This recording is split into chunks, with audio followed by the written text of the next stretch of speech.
Welcome to Using the Power of Teacher-Led PD to Ignite Your Teacher-Led School Improvement Journey.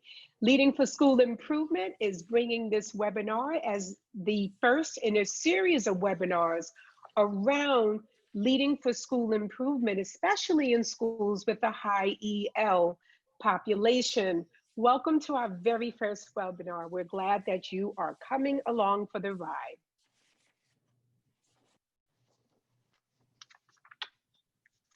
At this time, I'm going to formally present today's presenters. You are talking to Dr. Karen Woodson. I am the founder of Leading for School Improvement.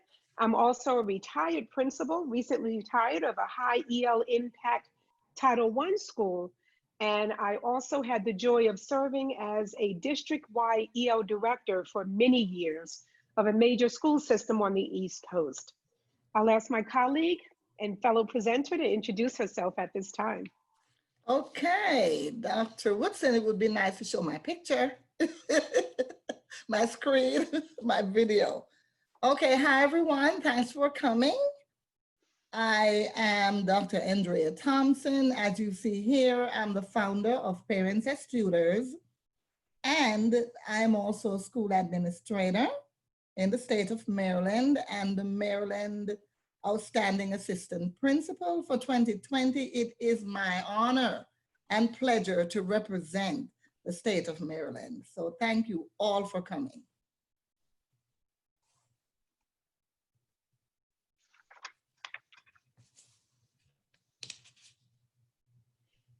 Dr. Thompson is going to outline our webinar norms at this time. Okay, so today we're focusing on you using the question and answer window, and also at times we will be pausing throughout this presentation to address those questions that you pose. Also, we have a poll that we're going to ask everyone to respond to. So it's going to be use, pause, respond. What I'd like you to do at this moment is go to the chat room and just tell us what state you're from or what school district you're from.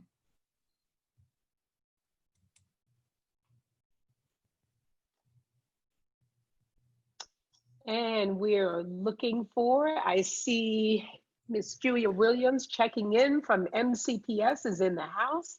Yeah. I see my esteemed colleague, Norca Padilla in the house. Sandra Blotner from MCPS in the house. Hello, colleagues. Rachel Williams here is in the house, Maryland and PGCPS. Hello, Rachel. We have Kristen Reza from MCPS in the house. It's so nice to see Montgomery County with us. Wow. I think I should be in Montgomery County. Yes. MCPS from Gabby Yonker. Hi, Gabby. It's great to see you here. Mm-hmm. That is just wonderful. So we'll pause at different times in order to share with you this wonderful tool that we use to actually include teachers and make this a teacher-led journey. So at this time, I'm going to turn it over to Dr. Woodson, who is going to share our objectives with you. Oh, I'm so excited. By the end of this webinar, or I should say, we will, for this webinar, understand the impact of establishing a teacher-led school improvement journey. We will also align a school's PD plan to its strategic improvement priorities. And thirdly, we're going to understand how project charters organize teachers into project teams that can develop high quality PD aligned to school improvement priorities.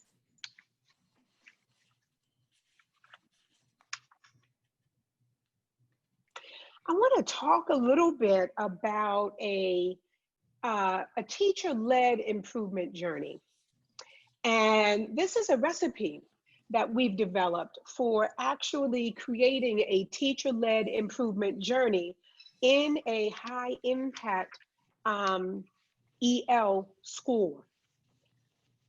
Many of you will notice the continuous improvement cycle, plan, do, study, act. It is one continuous improvement cycle that's critical to maintaining a school improvement engine so that we continually enhance our ability to improve student outcomes. Plan, do, study, act. Maybe some of you are familiar with act, assess, adjust. There may be other titles for continuous improvement cycles, but for the purpose of this presentation, I am going to be referring to the Plan, Do, Study, Act to talk about this particular recipe. This is the entire recipe. So stay with me here and allow me to orient you to the ingredients in this recipe for creating that teacher-led school improvement journey. The first ingredient is this notion of PLC structures. And when I say PLC, or professional learning communities, I really mean professional learning communities in the truest sense of the word. And we'll get back to PLCs in a moment. That's a little bit out of scope for this initial presentation. But I do need you to understand that the very first ingredient in a leadership recipe for creating that teacher-led improvement journey is to implement PLCs. You see that in the plan phase, you see PLCs in the do phase, you see PLCs again in the study phase, and over in the act phase, you see PLCs straight across. The second ingredient in this teacher-led improvement journey is all about SMART goals and action plans. SMART goals and action plans. So in the plan phase, we certainly want to establish or adjust, if we already have them, SMART goals at minimum in literacy, math, and language. And once we have those SMART goals in literacy, math, and language, we want aligned action plans to those goals. That's the planning phase of SMART goals and action plans. But notice, there is a do phase for that action plan. There is a study phase for that action plan, and most certainly an act phase with respect to our action plans. It's very important that each ingredient of this recipe be taken across the entire continuous improvement school to paint a picture of what it actually takes to create that teacher-led school improvement journey. The third ingredient in this improvement journey is around an English language development model, ELD, English language development, or ESOL, English for speakers of other languages. We have to envision what an equitable ELD model would look like in a particular school. What is your vision? How do we design that? That would be this notion of an equitable ELD model looks this way in the plan phase with respect to envisioning it and designing it or adjusting it. In the do phase, that equitable ELD model is implemented. In the study phase, that equitable ELD model is studied.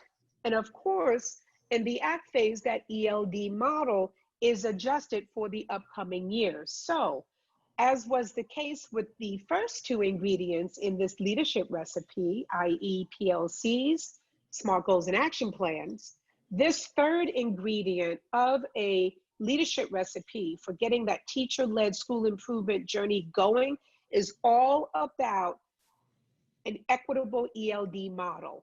That's a little bit out of scope for today's presentation, but that is definitely where we'll be going next. The fourth ingredient in this particular recipe is around professional development, particularly teacher-led PD. In the plan phase, there are two components around professional development, with the first focused on making sure that our school's PD plan is aligned to the SMART goals and action plans that are in place for that school improvement plan. There has to be alignment. Does your PD plan align to your school improvement plan, most notably your SMART goals and your action plans? But also in the planning phase with respect to PD, we have to develop project charters in order to frame the PD so that we can get teams of teachers that are able to design that PD in a way that respects high quality PD design and high quality PD for adults. So the planning phase for PD, for this fourth ingredient, there are two components of it that we will get into later today. In the do phase, this is what PD looks like. It's all about, hey, can I use my teacher-led summer project teams to actually develop and deliver this PD? And I want them to do that for pre-service week and also during the school year. Teacher-led PDs, teacher-led project teams. In the study phase, we absolutely collect feedback on all of our teacher-led PD sessions. We're looking at feedback on the outcomes of those PD sessions. We're looking at plus deltas. We're looking at qualitative data to really gain from teachers how that PD has been received. In the act phase, for the fourth ingredient, which is PD, we do identify additional PD priorities that are needed to achieve those SMART goals and to implement that action plan. So, in summary, when you hear me talk about a leadership recipe for a teacher-led school improvement journey, particularly in a high EL impact school, this is the sauce. There's the recipe, you have it. Why am I so excited? I'm so glad you asked me that question, because this recipe that you see here resulted in a high EL impact Title I school, improving student achievement in reading, math, and English language proficiency, and the removal of the school from the state's comprehensive school improvement list. Yes. How did we do it? Here's the recipe. Let us go a little more deeply into this. I will turn this over now to Dr. Thompson. Okay, so of course we begin with our SMART goals, and emanating from our SMART goals are our action plans. Our action plans actually outlines exactly what strategic actions we're going to put in place to address these SMART goals. How are we going to get to these? And once you determine your action plans, you flush out that plan to determine what PDs are needed. But who does that? Teachers. In a teacher-led school improvement journey, teachers are the ones that you want to lead this. Why teacher-led? Because teachers get to buy in, and in buying into the process, you as a leader, you're also showing respect for teachers' ability to recognize their needs, acknowledging their ability to view the strategic priorities, and determining where their needs are relative to the action plan and strategic actions. So you really do want teachers to be the ones leading this as they examine the SMART goals and all the strategic initiatives. Now you're looking at aligning a school's PD plan to strategic improvement priorities. And there it is, you have it circled in under the plan column, develop or adjust PD plan aligned to SMART goals and action plans. Teachers do that when? Summertime. So let's go across under do. Use teacher-led summer project teams to develop and deliver PDs during pre-service week and during the school year. So the teachers are the ones who are going to flush this out. But you are also going to learn later on that a lot of times, if you're in the middle of a school improvement journey, that at the end of the year, you give an end of year survey, and you also use that information to flush out what is needed. So you do need to have a summer project team in order to develop the PD that's going to be delivered for the pre-service week coming up at the beginning of the school year. Then we go across on the study, because you know what? It doesn't matter what process you use or what you develop, you always have to monitor what you develop. So collect and review feedback, for example, in a high EL population, collect and review feedback on equitable ELD model through that end of year survey I told you about. Collect feedback on the teacher-led PD sessions that's given during the year. So you know, at the end of an agenda, you want to look at the pluses and the deltas. You need, a lot of people are afraid of looking at the deltas, but the deltas will in fact tell you where you need to make improvements. And the pluses give you that celebration for that gain. And then using all of that qualitative feedback, and in some cases quantitative feedback, you identify additional PD priorities needed to achieve the SMART goals and implement action plans. So once teachers lead this movement, they flush it out, they analyze the surveys, they are the ones who are leading the work, leading that journey. So just to sum that up, you want to ensure alignment of strategic improvement priorities. A school's PD plan must be aligned to SMART goals and action plans. And as shown in the plan phase of teacher-led improvement journey, we must develop and or adjust our PD plans to ensure that this alignment is being done. In other words, SMART goals influence action plans. Action plans influence PD plans. So let us pause for an open poll, because I want to know about your plans. Do you have a plan in place to ensure that your PD plan is aligned to either your district's or your school's strategic improvement priorities? Or how do you ensure your PD plan is aligned to your SMART goals and action plans? So let's launch that poll. I'm excited to hear from you. And thank you very much, Dr. Thompson. On your screen should be a poll that we are asking our attendees to weigh in with either yes, no, or we have a PD plan. So far, I do not see anyone that says no, which is good. Mm-hmm. And certainly there's no one, you know, kind of lost in the clouds without understanding there's a PD plan. So it's great. 6 out of 6 of us indicate that we actually have a plan in place to ensure the alignment of the PD plan to strategic improvement priorities. That's awesome. Thank you, everyone. Okay, and Gabriella said, I'm going to close this. Let me get to Gabriella.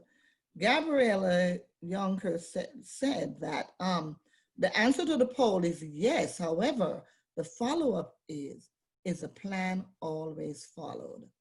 There's a way to make sure that the plan is followed, because the monitoring tool has to be in place. That's a key component to every plan. How are you now going to monitor weekly, monthly, that this plan is actually being followed, which takes us within that vein of continuous improvement? That's a structure and a system that must be in place. Thank you for that, Gabriella.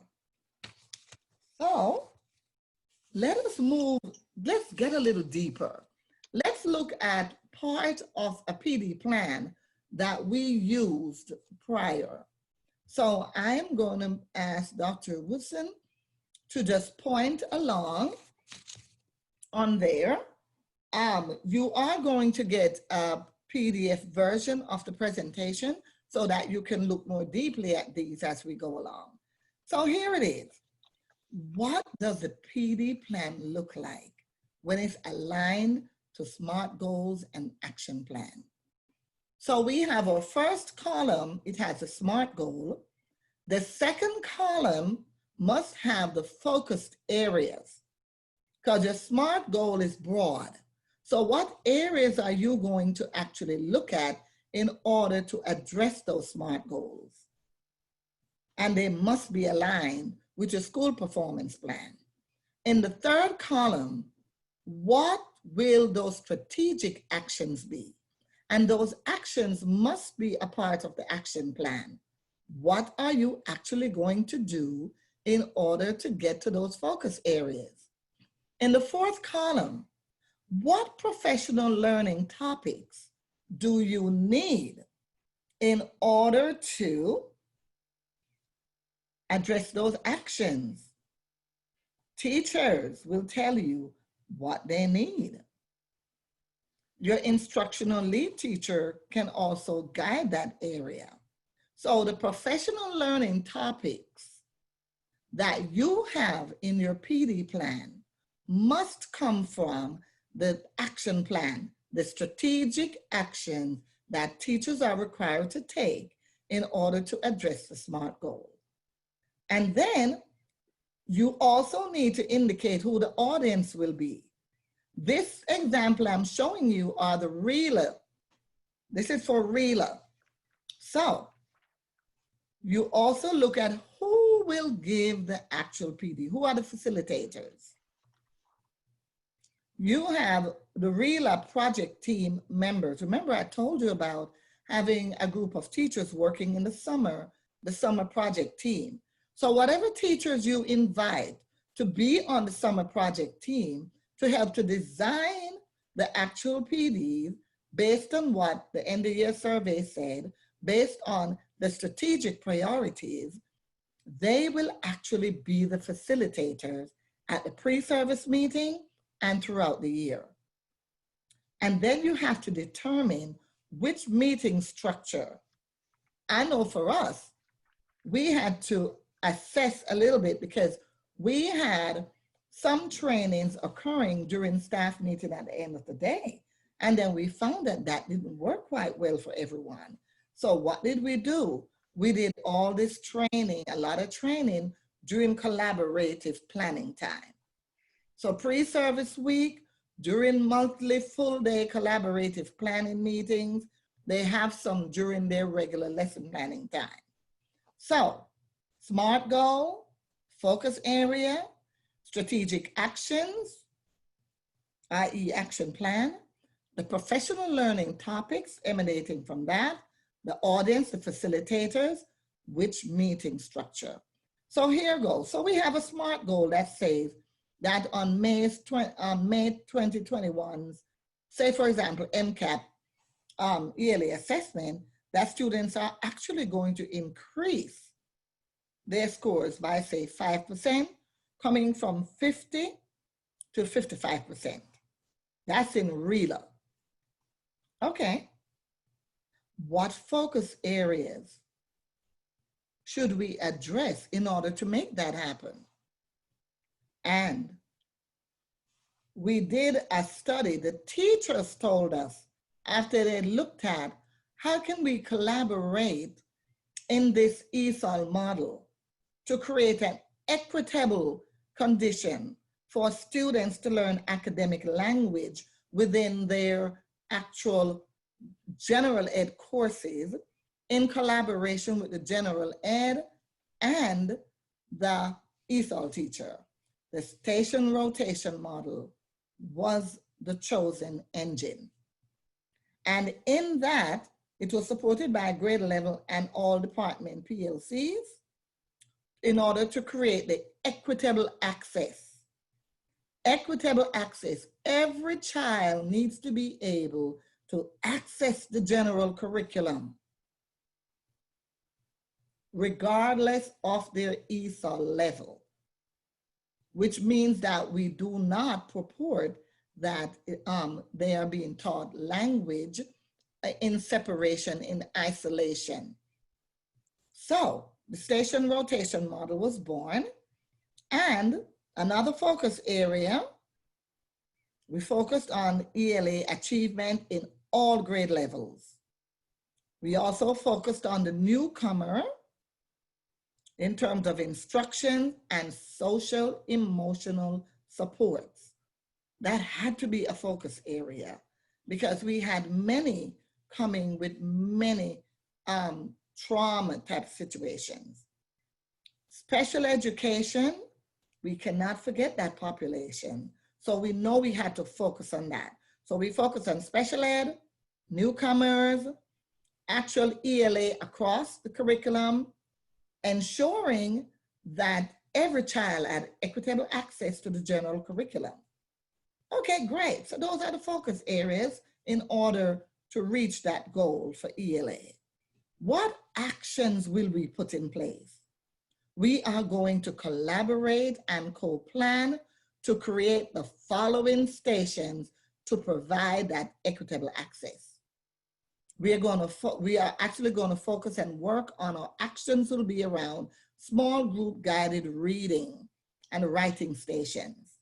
You know how important writing is for the English language learner. Okay? Independent workstations, that's a part of the station rotation model. So here it is, the actions around that. The computer station in RELA. We must also focus on monitoring the progress in RELA by completing that monthly progress tool that I talked about, monthly data analysis protocols. If these things are not in place, your plans will not work. It looks beautiful out there, but nobody's doing it if the monitoring component is missing. So the data analysis protocol to identify the priorities, the standards, and all of that, are the students gaining? All of that is there. We also have to build our actions around implementing that guided reading with fidelity. Guided reading had to be addressed with fidelity using the grade level text and the curriculum. Then the other action, we had to create grade level weekly lesson plans for the school around that station rotation model. So every single center had active work. Students were actively engaged in the independent workstation, the collaboration station, the ELD station, the whole group station, and in the independent work. It was a cohesive unit where the ESOL teachers were able to come in, work in the ELD center, and sometimes in the actual collaboration station where children were building speaking and listening skills. Provide intensified one-on-one small group support and use those supplemental materials and computer software. So those were the actions that we needed to see as the focus areas were being addressed, aligned to the SMART goal. But what professional development would teachers need? So when you look at what we have here in the on the professional learning topics, you look at the actions and you say, so we're asking them to work in the station rotation model. We're asking them to collaborate. We need to build their skills for that. We're asking them to design lessons for a collaboration station. So what did we do? We brought in academic conversation. We did a book study. We built their skills around that. And Dr. Thompson, I just want to interject for our participants. This particular PD plan is only around one SMART goal. It's what the RELA team did. But Yes. if we were to show you what the ELD team did, that's where you would see the focus on collaboration, co-teaching. We did a lot of work with Honigfeld and Dove in that. And the ELD team really took ownership around flushing out all of the various collaboration and co-teaching cycle. And so we have the co-planning, we have the co-delivery of instruction, we have the co-assessment, we have the co-reflection. That was on another team. Just understand this is just a part of what one team happened to have done around this issue. Exactly, thank you. Yeah. And then we had to build their capacity around planning and delivering the instructions, having those strong exit tickets that were aligned with the objective. They did a deep dive in the Common Core state standards. Most of all, they did vertical progression. They had to look at the prerequisite skills that were needed in order to progress to the next standards. And then as they analyzed the data, they had to roll back to look to see what skills that were missing. So we build their capacity around that, around using the monitoring tools, using the data to act, assess, adjust, and so on. So the professional learning topics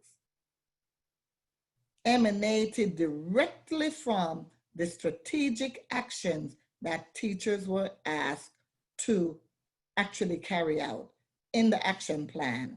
And at the end of the year, we also did an end of year survey so that teachers could actually talk about how well they thought they did, what they figured that they would need some more work on, and that added to the following year's professional development.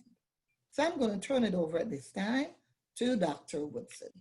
Thank you very much, Dr. Thompson. And I'm going to pause to see if there are any questions from the attendees. If you could use your Q&A window, your chat window, use your chat window, with any questions that you may have about the alignment of SMART goals to our PD plan and action plan.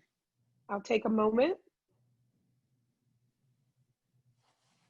Looking at the chat window.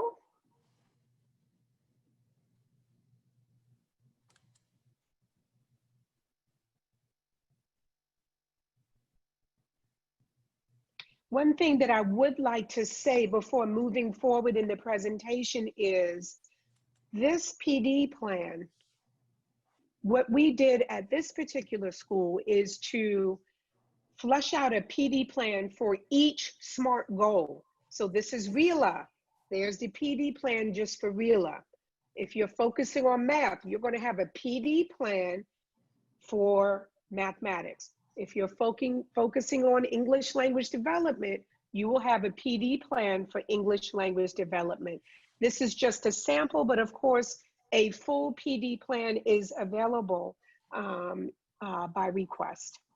So let's talk about, now that we're all up to speed on alignment of your PD plan to your strategic improvement priorities, let's talk about the big why. Why do we want to use this project charter for summer PD? We're in summer. Probably by now we're all running around figuring out how we're going to get the PD in place for the upcoming school year. But before delving in, I do want to talk about the why.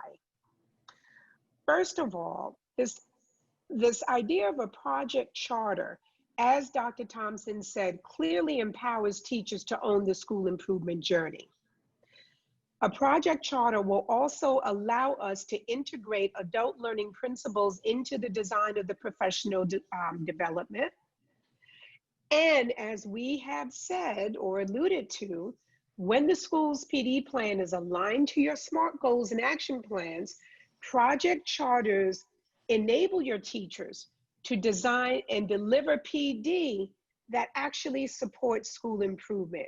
So those of us who may have some background, maybe in a Baldrige guided approach, we would call this aligning our arrows. And so if the school is headed in this direction, straight, but you have your PD going here, that's not going to do very much to help us move the school. And so a project charter is a very powerful way of making sure that our PD project teams are aligned to the direction of the school.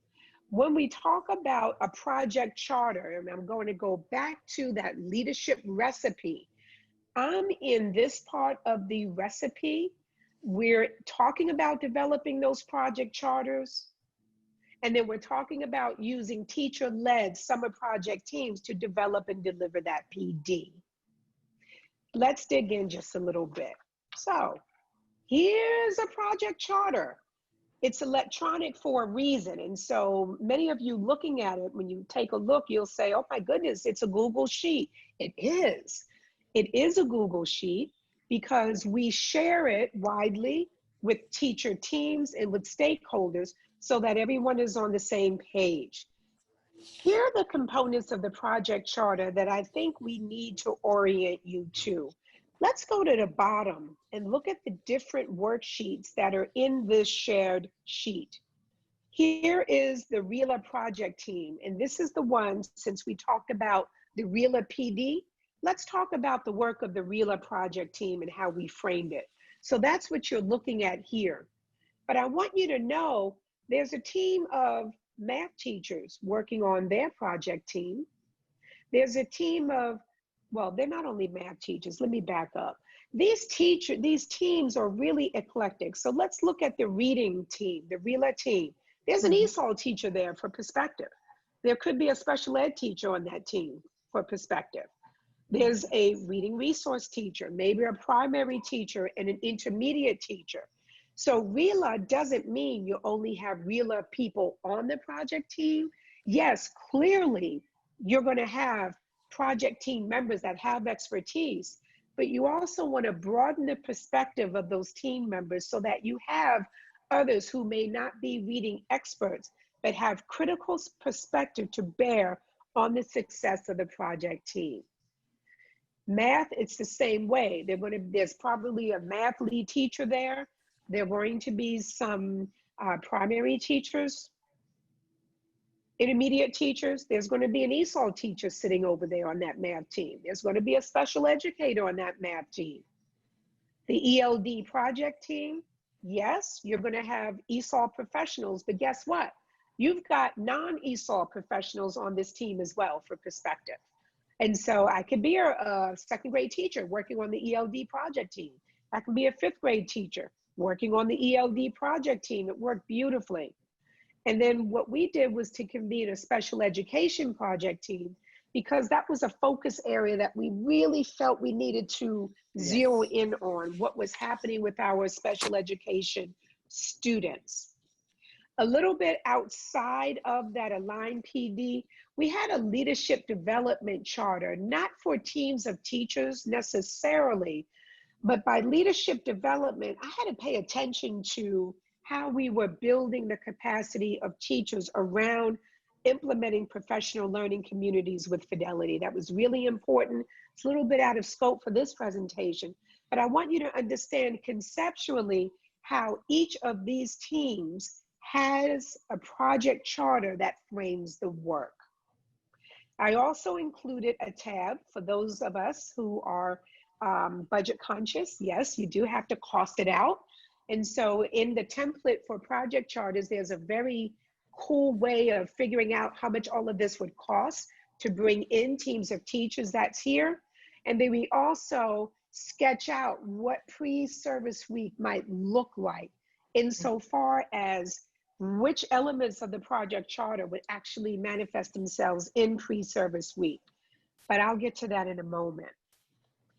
Let us look just for a moment at the charge statement.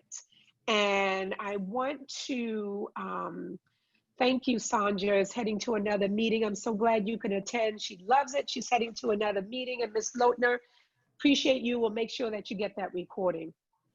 For the rest of us who are here, a project charter consists of the elements you see in green. So you start by thinking deeply around a charge statement. You think about what are the deliverables for this team, the dates, the scope of the project, what's in scope and what's out of scope. You want to think about what's critical to quality. You want to think about who the project manager is, who the team members would be, and of course, a brief statement that would look at the impact of the actual project team. Now, I will share with you as a former principal, I sat and thought deeply about these issues. And so the process for creating this was the principal, that would be me, took a draft of it using obviously the PD plan. You can see how this is in here, the PD plan lifted straight out. But I took a stab at looking at the charge, looking at the deliverables. And then what I did as the principal, I pulled in my admin team and I said, hey, how does this look? So I started vetting it through with my administrators, my assistant principals, getting feedback. And then I took it to another team just to get a little feedback, and we rolled it out. So anything that we do when we leave for school improvement hinges heavily upon vetting the product through key stakeholders and then incorporating the feedback and making the necessary revisions so that by the time you roll it out, it's nice and strong. Yes. Are there additional questions? I'm going to pause, and I am going to encourage participants to use a Q&A window at this time if you have additional questions about the actual charter. And I do see something in the chat window. I see Kristen Riza. Thank you, Kristen. She's saying thank you, appreciate you.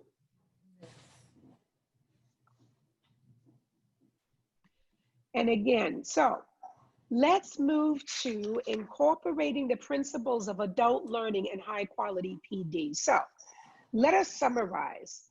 First, we talked about the impact of a teacher-led school improvement journey, right? We framed it, it's big, but it's framed in the continuous improvement cycle, plan, do, study, act. And then there are 4 components that we talked about, all right? Then we talked about aligning a school's PD plan to the school's improvement priorities. Now we're talking about getting that project charter off the ground. Talk about writing the charter. So what do you do when you pull all the teams together? Okay, you've got the teams in, the project teams are coming in, we're ready to go. This is what you do first. Take a very deep dive with the project teams into research on effective PD design. Highlighted on this screen are 4 key pieces of research that we used with our teachers to get them to understand deeply around what it takes to design high quality professional learning. So we used Backwards Design Principles by Wiggins and McTighe. We used the famous Guskey Planning Professional Learning, where we talk about levels of PD, slicing and layers of learning, macro and micro learning PD, ultimate adult learning, looking at the principles for keeping adult learners highly engaged in the PD process. So when we brought our teachers together, hey, we have all the project teams in a big room. Of course, we're in a pandemic, so you won't have a big room, but you know what? You're gonna have breakout rooms, and you're gonna have a Zoom where you can have them all together, and then you can break them out into different rooms to do their work. So what you wanna do is to bring all the teams together and go deeply into this research. After that's done, and it took me, I would say, a full day, because we went very deeply into these articles. And there are a variety of techniques that we can use to get our teachers thinking deeply around these principles. Step 2 is to take good time to orient the project teams to your project charters and to clarify those charters as needed. We went deep. We did carousels. We use all kinds of cooperative learning strategies with our project teams to really make sure they understood every single component of that charter. Why did we do that? Because we knew that that charter was aligned to our school improvement priorities, and that if we didn't have our teachers understanding at a deep level what that meant, that means we would compromise our ability to develop professional learning that's aligned to our strategic priorities. So again, with step 1 and step 2 here, that was day 1. Yes. It took really good time to do that with our teachers, and it paid dividends because we got what it is that we intended from the deliverables. Step 3 is to orient the project teams to the planning for professional learning capture sheet. So how do we pull it all together? I am so glad that you asked me that question. So again, I'm going to go through this quickly. Here was step 2. We went in deeply. We spent good time having the teams digest this. Here's step 3. So I created a capture sheet. And what I wanted the teams to do after delving into the key research around high quality PD, I wanted the teams to begin the work by answering several guiding questions that would lead them through the backwards design principles that's so inherent in developing this type of PD. So for example, enduring understandings, we wanted project teams to take good time clarifying, well, why is this learning even necessary? As a result of the learning, what should the teachers be able to do? How will this learning change practice? And I linked in through this capture sheet the key articles that the teams used as we studied professional learning principles. What research supports the intended outcomes? So the teams would fill in the enduring understandings here. Once again, they haven't even touched the PD yet. We're still planning and getting the teams to think through these essential elements of putting the PD together. Essential questions. These are the questions that the teams had to answer. So what are the EQs that participants should address? Consider what, how, and why questions. And so the teachers would fill in this information that you see to the right, and it worked very well, but it took a long time to be able to get the teachers to do this type of thinking. Now, learning outcomes. Once the teams have identified the essential questions, the same essential questions actually become learning outcomes and objectives for the year. So those same essential questions become learning outcomes. Once they get to learning outcomes, just like when we're all in the classroom, guess what? I'm ready now to do the fun part. I can design my PD now. I've got my learning outcomes. I have my objectives.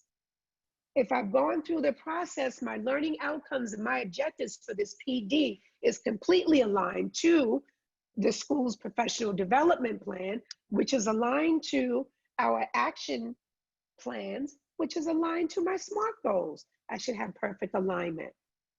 So now they've gotten the outcomes established. Then they have to figure out, hey, what do we do for pre-service week? What are we doing for the rest of school year 2021? I'm going to pause here for questions. And again, you know, if you have questions, you can continue to use your Q&A window as we go through.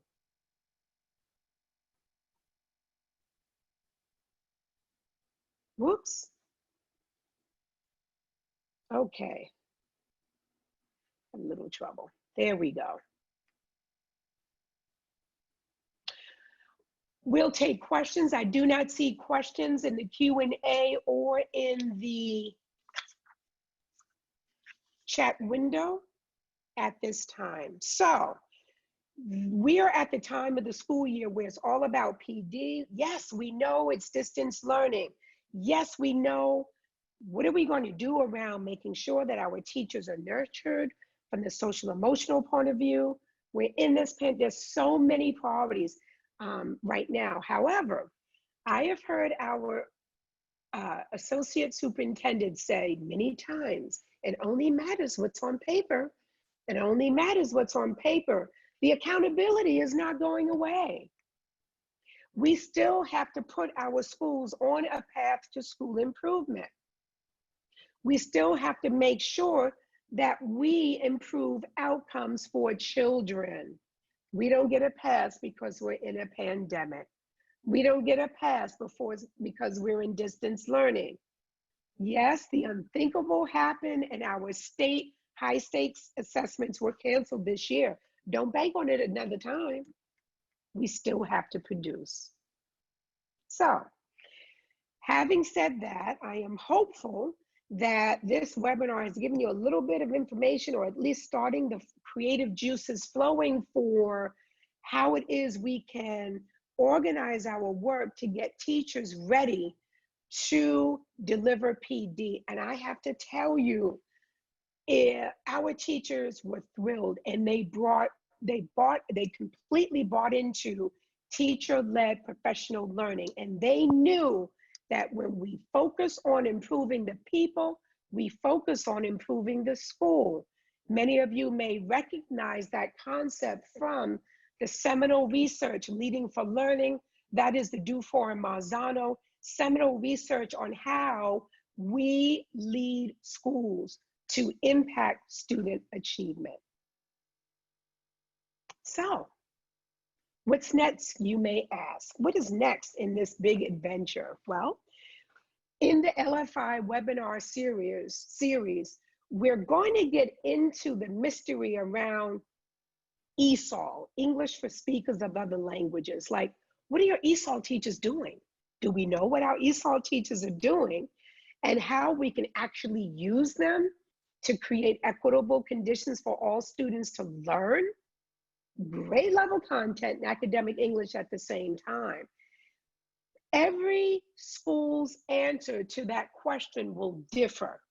However, the next webinar is going to invite schools to begin to envision what an equitable ELD model looks like, how we implement that equitable ELD model, and of course, how we study and act on that model. That is where we're going next. We do know that many leaders, and I've had firsthand experience, and I think many of you can attest to that. It's like, what is the ESOL teacher doing? Who are they? And that is a story that will be told in the next webinar in this particular series. So I am going to once again open up the floor for questions from our participants. You may use your Q&A window at this time.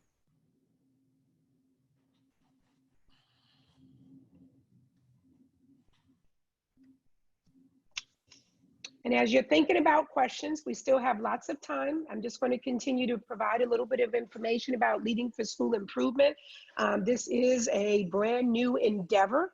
It's all about working with schools, showing how we lead for school improvement. This particular endeavor is completely EL-centered. It is collaborative. It is strategic. That is what we're all about. You can find us on leadingforschoolimprovement.com, and you will be able to see, if you visit the website, you'll be able to see the whole entire journey that's mapped out in a very comprehensive way. There's some embedded tweets on the site that will link you to videos where you can actually gain a fuller sense. The purpose of today's webinar was to just take a little slice of that improvement journey, because we know that schools are definitely focused on PD right now.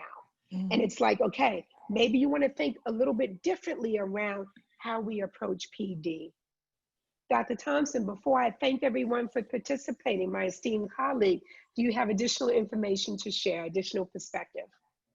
I just want to thank everyone for coming. And I really, really want you to explore that website. We are putting things on. Our mission really is to assist as many people as possible in this education field, because we're all into school improvement. So it's not new to any of us. We all at some point attend a PD, plan a PD, but most importantly, your PDs need to be teacher-led, because that's how you get buy-in to a change innovation. That's how you get buy-in to any new initiative. And when it is teacher-led, they won't feel like, oh, another one, another PD, something else we've got to go to. No, because people do not destroy the house that they build. They don't. You're right, Dr. Yeah. Thompson. That is so true. And I have to say, I'm getting some feedback in the chat window. Guests are telling us it was very informative. Thank you. And from Norca, she's telling us you love the station rotation model. And Norca, you will recall, because I know you're an EL expert, and that is straight from Honigfeld and Dove. It is co-teaching for English language learners. It's referred to as Model 7. However, let me say this. That station rotation model that you saw alluded to, we're going to go much more deeply into that model. And the beauty of the model was it was co-constructed with our teachers and our Yes. teacher leaders. It was admin and it was teachers working together. Right. It took about 1.5 years to co-construct that model because it is specific to our school. The station rotation model is our answer to what an equitable school-wide ELD model would be. Station rotation, that is one manifestation of a school-wide ELD model. But again, thank you, I see you see it on the website, right? But each school's answer to an equitable ELD model may be different.